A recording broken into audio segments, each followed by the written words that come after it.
आगे कि जो धन है उसको अपने बच्चों के भविष्य के लिए रख दें या कुछ हिस्सा निकालिए, 100 में 10 रुपया निकालिए, 100 में 10 रुपया निकालिए कि पशु पक्षियों को, गौ सेवा, मनुष्य सेवा, जहाँ ऐसे बीमार लोग हैं जिनके पास पैसा नहीं है, तो हम अगर 10-10 रुपया इकट्ठा करके और अगर हम 500 रुपया 2-4 महीने में किसी मिशन में दे देते हैं तो हमारा धर्म कार्य में लग जाएगा। उसके विभाग कीजिए। मान लो 100 रुपया है तो 25 रुपया वर्तमान के भोग के लिए और 25 रुपया बच्चों के लिए और 25 रुपया जिस व्यापार को कर रहे हैं उसको बढ़ाने के लिए, 75, अब 25 बचे, अब इसमें कुछ मनोरंजन में लगा दीजिए, कुछ दान पुण्य में लगा दीजिए। तो वो उसका विभाग कीजिए, धन का विभाग कीजिए। ऐसा थोड़ी कि अगर बच्चों को करोड़पति होके सुखी होना है तो तुम चवन्नी न जमा करो, करोड़पति होके सुखी हो जाएंगे। और अगर उनको फुटपाथिया बनना तो वो ऐसे आचरणों से युक्त हो गए। तो हमें लगता है बच्चों के संस्कार बनाने चाहिए, इतना प्रवीण बनाना चाहिए कि वो अपने पैरों के बल खड़े होकर के खुद कमाना सीखें।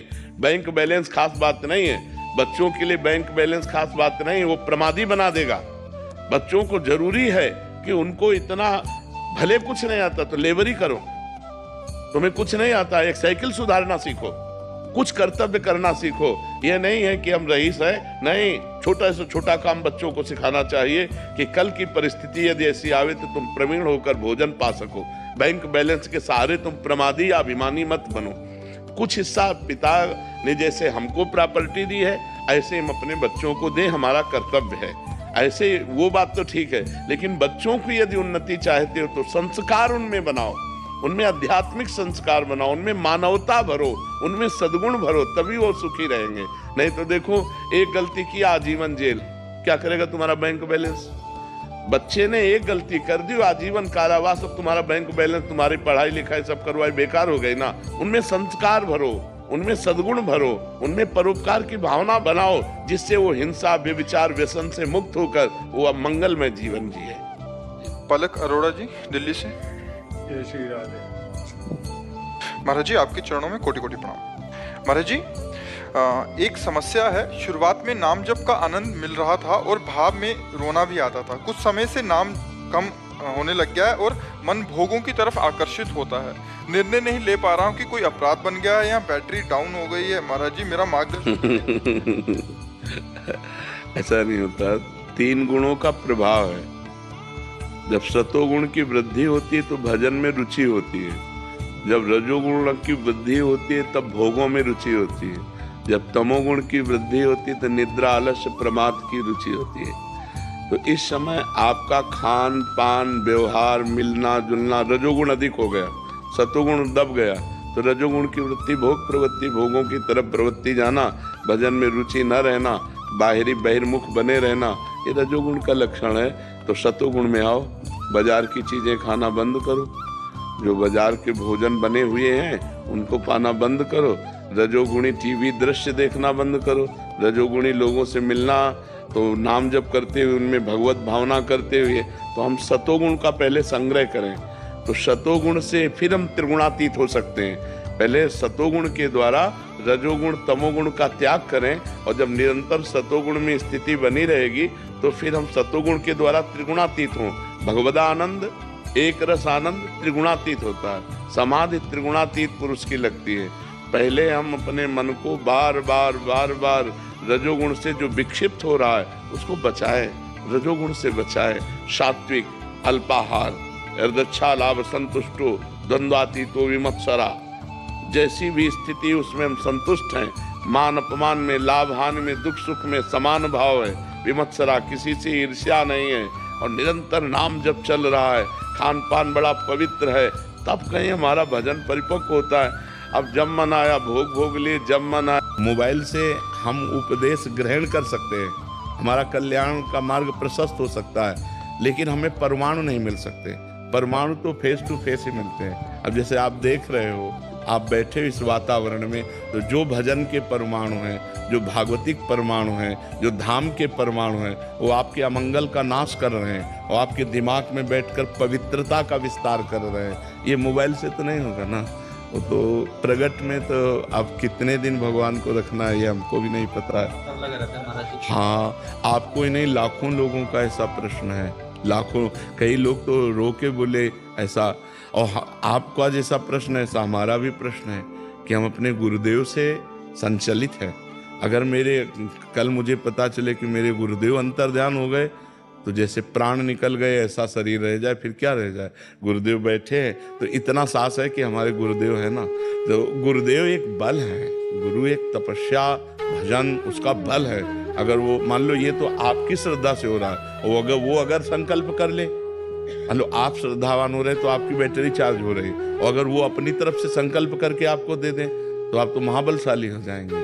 तो ये बात होती है कि प्रगट तभी तो होता है कि सौभाग्य है कि प्रगट में संतों का संग मिले, नहीं तो जब संत चले गए तो फिर उतना बात का प्रभाव भी नहीं रहता। जैसे हम हैं तो मोबाइल में उतना प्रभाव भी पड़ रहा है, और जैसे हमारा शरीर न रहे तो अभी वो सब ऐसे हो जाएगा, फिर उसका वो प्रभाव नहीं पड़ेगा, उतना प्रभाव नहीं पड़ेगा, वो धीरे धीरे धीरे धीरे सब शांत हो जाएगा।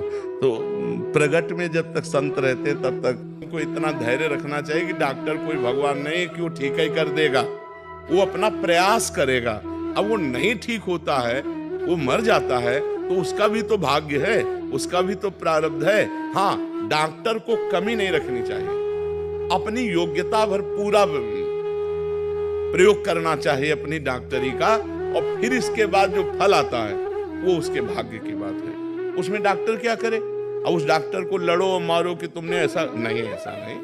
हाँ, कुछ हम ये नहीं कहते, कुछ प्रमादी होते हैं, कुछ अर्थलोलुप होते हैं, हम उनकी बात नहीं करते, लेकिन जो धर्मात्मा है, जो अपने कर्तव्य का पालन करते हैं, उनके द्वारा जो डॉक्टरी की जा रही है, अगर मरीज ठीक नहीं हो रहा, उसका परिणाम ठीक नहीं आ रहा, तो मरीज का भी प्रारब्ध है उसमें डॉक्टर का ही दोष न दिया जाए, मरीज का भी प्रारब्ध होता है। निधि अग्रवाल जी, राधे राधे राधे महाराज जी। महाराज जी आपके चरणों में कोटि कोटि महाराज जी, आपके सत्संग के माध्यम से गुरु महिमा और जीवन का लक्ष्य समझ पाई। महाराज जी, मैंने गुरु दीक्षा ले रखी है, लेकिन ज्ञान के अभाव रहने के कारण जैसे भजन होना चाहिए था वैसे नहीं हुआ। गुरु अपराधी सी महसूस करती हूँ। जैसे कि आप कहते हैं कि गुरु तत्व एक ही है, हमारे गुरुदेव अंतर्ध्यान हो चुके हैं, मैं आप में गुरु स्वरूप देखती हूँ। महाराज जी, हमारे गुरु मानस जाप और मानस ध्यान की साधना बताते थे, लेकिन मेरा ध्यान ठीक से नहीं हो पाता, मन भटकता है। गुरुदेव, आप नाम जाप पर जोर देते हैं कि कलयुग केवल नाम आधारा, तो महाराज जी मैं सिर्फ नाम जाप करूं तो क्या कल्याण हो जाएगा, अगर ध्यान और साधना ये भी ना हो? बिल्कुल बिल्कुल बिल्कुल। जानबूझकर आग को छुओ या धोखे से आग छू जाए या कोई जबरदस्ती छुआ दे, तीनों प्रक्रियाओं में आग में दाहिका शक्ति वो जला देगी आपको, वो आपको ताप पहुंचाएगी। ऐसे नाम में पाप नाशक, भगवदानंद प्रदान करने वाली, भगवत साक्षात्कार करने वाली शक्ति है। तो भाव कुभाव अनक आलसहु, नाम जपत मंगल दिशि दसहु। चाहे भाव से जपो, कुभाव से, आलस्य से जपो, चाहे जैसे जपो, तुम्हारा मंगल हो जाएगा। जैसे अग्नि को किसी भी भाव से छुओ वो जला देगी, जैसे विष में मारण शक्ति है, वो मार देगा। तो श्रद्धा से पियो तो मर जाओ। राम अतर्क बुद्धि मन बानी, मत हमारे या सुनो भवानी। ईश्वर क्या है या निर्वचनीय है, फिर भी ब्रह्म ऋषियों ने उनका वर्णन किया है। वो सच्चिदानंद रूपाय, वो सच्चित आनंद रूप है। फिर आगे कहा विश्वोत्पत्त्यादि हेतवे, वही विश्व के उत्पन्न करने का हेतु है। हेतु का मतलब वही विश्व बना हुआ है, उसके अलावा विश्व नाम की कोई चीज नहीं। मत्ता परतरम नान्यत किंचिदस्ति धनंजय। हे अर्जुन, मेरे सिवा कोई कुछ है ही नहीं, किंचन मात्र कुछ नहीं। वेद कहता सर्वम खलविदम ब्रह्म, नेह नानास्ति किंचन। ब्रह्म के सिवा किंचन मात्र कुछ नहीं है। उपनिषद कहता ईशावास्यमिदं सर्वम यत् किंचे जगत्याम जगत। ईश्वर के सिवा किंचन मात्र जगत में और कुछ नहीं है। हरिवंश महाप्रभु कहते हैं ये क्रूरापि पापिनो न च सताम संभाष्य दृश्यास्ते सर्वान वस्तुतया निरीक्ष परम स्वाराध्य बुद्धिर्मम। जो दुष्ट दिखाई दे रहे, पापी दिखाई दे रहे, घोर निंदनीय है, वार्ता करने योग्य भी नहीं है, वो भी साक्षात राधा वल्लभ लाल है, ऐसी मेरी दृष्टि है। वो स्वामी तुलसीदास जी कह रहे हैं जड़ चेतन जग जीव जत सकल राम में जान। बंदो सबके पद कमल, सदा जोरि जुग पान। सिय राम मैं सब जग जानी, करो प्रणाम जोरि जुग। पहला उत्तर है अनिर्वचनीयम ब्रह्म स्वरूपम। वो वाणी प्राकृतिक है, बुद्धि प्राकृतिक है, और वो अप्राकृतिक चिदानंद है। वाणी सीमित है, वो असीम है। बुद्धि एक देशी है, वो अनंत है। जैसे सीप में समुद्र नहीं नापा जा सकता, ऐसे बुद्धि से परमात्मा का आकलन नहीं किया जा सकता, क्योंकि बुद्धि एक प्राकृतिक वस्तु है। वाणी एक इंद्रिय, वाक इंद्रिय है, ये प्राकृतिक है, और वो अप्राकृतिक चिदानंद में है। फिर जब हम उसका ज्ञान प्राप्त करते हैं तो सब कुछ वही है, उसके सिवा कुछ नहीं है। वही प्राकृतिक है, वही अप्राकृतिक है। जैसे शास्त्रों में वर्णन आया है, अष्टधा प्रकृति से ही संपूर्ण सृष्टि प्रकट हुई है। पृथ्वी, जल, वायु, अग्नि, आकाश, ये पंच महाभूत, मन, बुद्धि और अहंकार, ये तीन। तो 5 3 8, अष्टधा प्रकृति और भगवान का अंश जीवात्मा, इसी से संपूर्ण।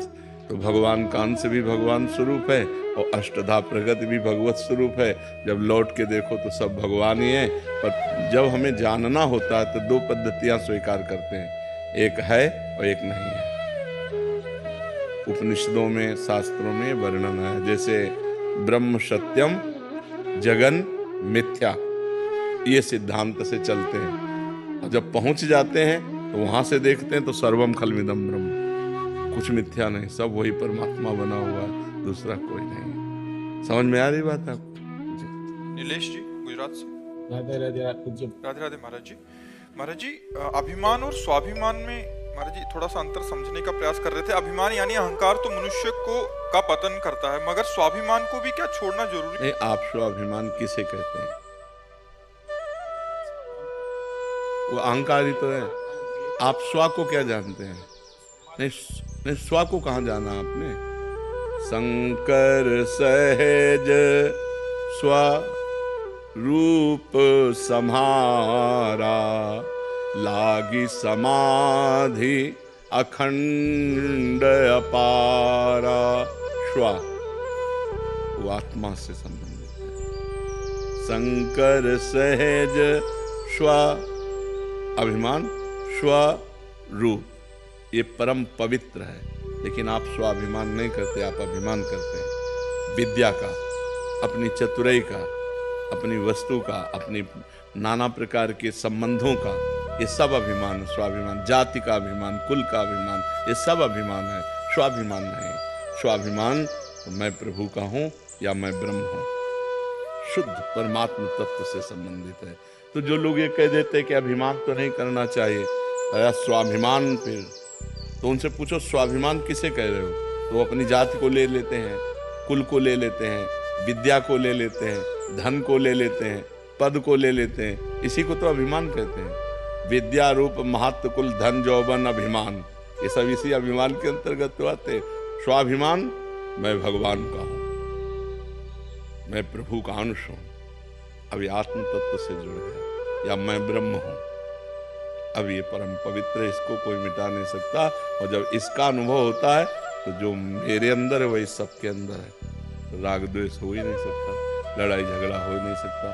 जहाँ लड़ाई झगड़ा होता है वहाँ अहंकार होता है, उसे हम स्वाभिमान कह देते, लेकिन स्वाभिमान का अर्थ नहीं समझते हम, स्वाभिमान की परिभाषा नहीं समझते। समझ पा रहे हैं आप? नैना जी मध्य प्रदेश से। राधे राधे महाराज जी। महाराज जी, आप कह रहे हैं कि आपके पति की एक दुर्घटना में निधन हो गया। महाराज जी, हमने बहुत प्रार्थनाएं की, सब कुछ हुआ, बट फिर भी उनको खो दिया। महाराज जी कह रहे हैं कि अभी भगवान में मतलब दूर हो गए वो। हम सबको कह रहे हैं कि होश में हो जाओ, तुम कसाई वाड़े में हो। इस लोक का नाम क्या है? आश्चर्य की कौन सी बात है? कसाई वाड़े में कब, कौन से पशु का नंबर कब आता है, तो आश्चर्य की बात थोड़ी है। वो हरी हरी घास खा रहा, पंखा के नीचे है, वो समझ रहा मैं बड़ी मौज में। मौज में नहीं, अगला नंबर तुम्हारा है। ये कसाई वाड़ा है काल का, काल का कसाई वाड़ा। सब काटे जाओगे, सब मारे जाओगे, क्योंकि इसका नाम मृत्यु लोक है, सब मरोगे। कोई आश्चर्य की बात, कोई संशय की बात? कोई गर्भ में मर जाता है कोई गर्भ से बाहर आके मर जाता है, कोई बाल्यावस्था में मर जाता है, कोई जवानी में मरता है, कोई बुढ़ापे में मरता है। मरना तो है ही, और अपने कर्म के अनुसार मरना ही पड़ेगा। तो भगवान पे श्रद्धा करने की जरूरत इसमें क्या है? तुमने जो कर्म किए, तुम्हारी आयु है 30 वर्ष, तो 30 वर्ष के बाद 1 सेकेंड में नहीं बढ़ सकती, तो तुम्हारे कर्म का फल तुम्हें मिल रहा है, भगवान उसमें क्या करें? जज को गाली देने की जरूरत नहीं है, वो न्यायाधीश सर्वज्ञ है, वो एक भी पॉइंट कहीं चूक नहीं करता है। तो गाली देने से क्या होगा? प्रार्थना करने से क्या होगा? मान लो आप खूब उपासना करो और उसको 30 वर्ष जीना, तो सिर्फ 30 वर्ष जिएगा, तुम्हारी उपासना उसको 32 वर्ष नहीं कर देगी। और भगवान को गाली देने से क्या? तुम अपने कर्मों को और बिगाड़ रहे हो, उसमें क्या है? इसका नाम मृत्यु लोक है। तुम्हें पता नहीं किस लोक में तुम आए हो? मृत्यु लोक, जहां हर समय मृत्यु का भय है, सब मरोगे, कोई नहीं बचोगे। समय है, तुम्हारे बाप मर गए, तुम्हारे बाबा मर गए, तुम भी मर जाओगे, ऐसे क्रम है। तुमसे लड़के उत्पन्न हुए, वो सयाने हुए, वो मरे, उनसे उत्पन्न हुए, वो सयाने हुए, वो मरे, ये क्रम चल रहा है। कार में बैठे जा रहे हैं, फिल्मी गाना सुनते हुए चले, एक्सीडेंट हुआ, पूरा परिवार मर गया। इसका नाम मृत्यु लोक है। यहाँ सब चाट जाएगा मृत्यु, किसी को बख्शेगा नहीं। कोई मरना नहीं चाहता और किसी अपने पारिवारिक जनों को कबूतर ने देखा बिल्ली आ रही तो आंख मूंद लिया कि है ही नहीं बिल्ली, तो बच जाएगा क्या? वो तो फाड़ के खा जाएगी। तो ऐसे है कि हम मृत्यु की बात सुनना नहीं चाहते, हम मरना नहीं चाहते। तुम्हारे चाहने से है, अब तो गड़ासे में आ गए हो, काटे जाओगे, पक्का काटे जाओगे। कैंसर, दिल फेल, किडनी फेल, ये सब क्या है? मृत्यु के गड़ासे हैं, मार रहे हैं, पूरे जगत को मार रहे हैं। और हम फूंक भी रहे हैं दूसरे के शरीरों को, लेकिन ये ज्ञान नहीं कि ये मेरी भी दशा होगी, मेरे शरीर की भी यही दशा होगी। आज से पाप नहीं करूंगा, आज से भगवान का भजन करूंगा, अच्छे कर्म करूंगा, दूसरों को सुख पहुंचाऊंगा। ये बात कहाँ आ रही दिमाग में? फिर प्लानिंगें बन रही है, वैसा करना, ऐसा करना, ऐसा, और प्लानिंग करते करते उनकी प्लानिंग हो गई, वो चले गए। ये आती है भावना कि अच्छे कर्म करूंगा, सब करूंगा, लेकिन फिर भी बीच बीच में ना भावनाएं दुनिया में इधर उधर हो जाती। इधर उधर इसलिए हो जाती कि नाम नहीं चल रहा। नाम जब करते ने निरंतर, जहां अंतर मिलेगा उठा के पटक देगा। ये शैतान है, मन एक शैतान है, इसको निरंतर लगाए रखो, समय मत दो। अगर समय दिया तो ये पटक देगा। ओवर थिंकिंग, इधर उधर भूत भविष्य का चिंतन, भोगों का चिंतन, ये पटक देगा। हमें टाइम ही नहीं देना। अनन्यस चिंतयन्तो माम ये जनाः पर्युपासते, भगवान कह रहे हैं जो जन मेरा अनन्य चिंतन करता है, भगवान कहते हैं उसका योग क्षेम वहन मैं करता हूँ। क्या चिंता करनी है? भगवान की शरण में होकर नाम जप कर रहे हैं, पूर्व के आए हुए दुख सुख को सह रहे हैं, और नाम जप करते हुए शरीर छोड़ते हैं, हमारा आवागमन से मुक्ति हो गई, हम दुखों से निपट गए।